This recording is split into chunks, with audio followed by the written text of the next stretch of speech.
I'm sitting under this beautiful big tree with the wind going through it. It's a lot of wind.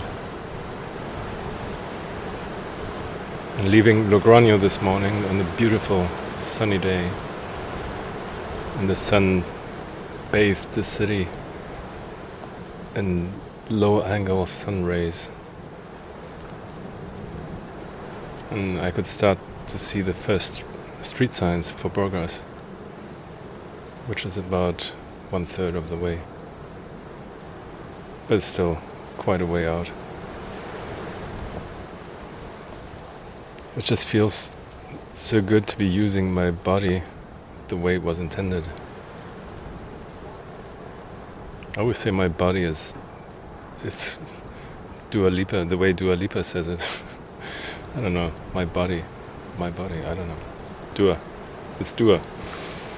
Anyway, my knee is slowly mending,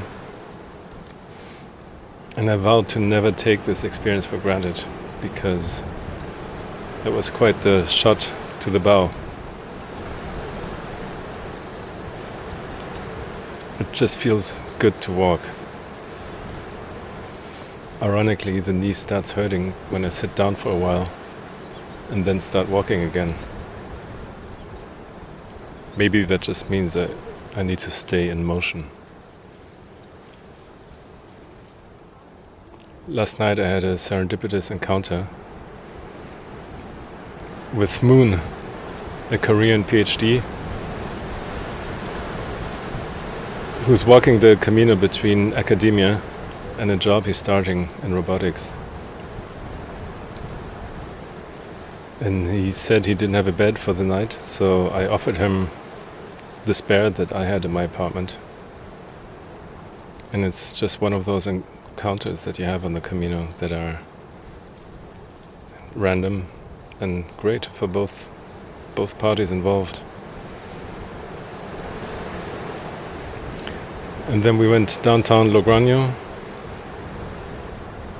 and over Pinchos we talked about this and that, and we also talked about how we would never have met if it wasn't for the Camino, and will just as likely never meet again, because he has to walk fast due to time constraints.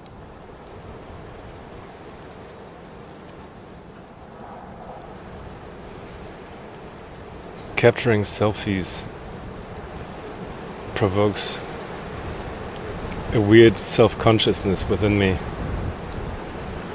because the act of photographing oneself and put it on the internet feels kind of peculiar or even vain, and that's an aspect I really wish to avoid projecting. On the other hand, in our era of normalized self-portraiture, does anyone even care? Am I overthinking this innocuous ritual? Because YouTube thumbnails with faces get a lot more views, and that's a reality I have to confront. And while viewership isn't my sole motivation, I also don't want my efforts and the many hours of work that go into these movies to languish in obscurity, never to be seen again.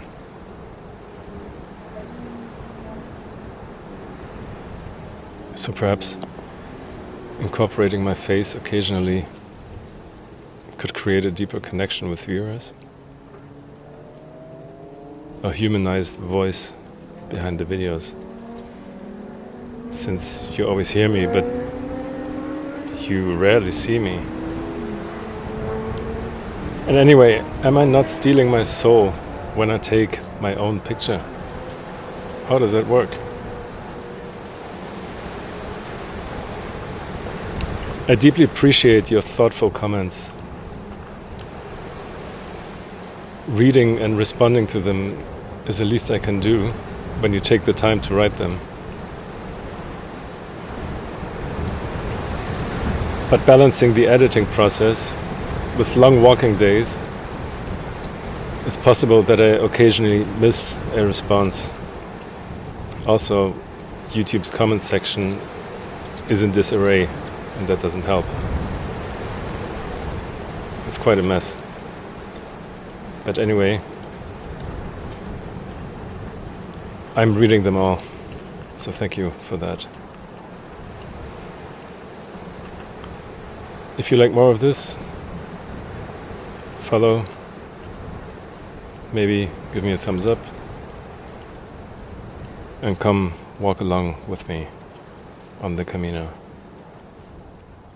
Moving slowly also means that I can take the time to read the scribbled wisdom or stupidities on those underpass walls. And there are quite a few nuggets of wisdom in there that are easy to overlook if you just sprint through. Obviously, who the real author is often unknown or irrelevant, but it's good to read them. And occasionally I take a picture of one, and maybe I'll do a thing about it in an episode sooner or later. I've also not listened to music yet while I walk, because the sounds were so spectacular to begin with that I saw no need to listen to music and to take myself out of the oral experience. The moment will come when I want to listen to music, and it's coming closer, but for now I enjoy just listening. Listen to the wind here going through something and acting like a flute. It's a very windy day and I love the sounds it makes.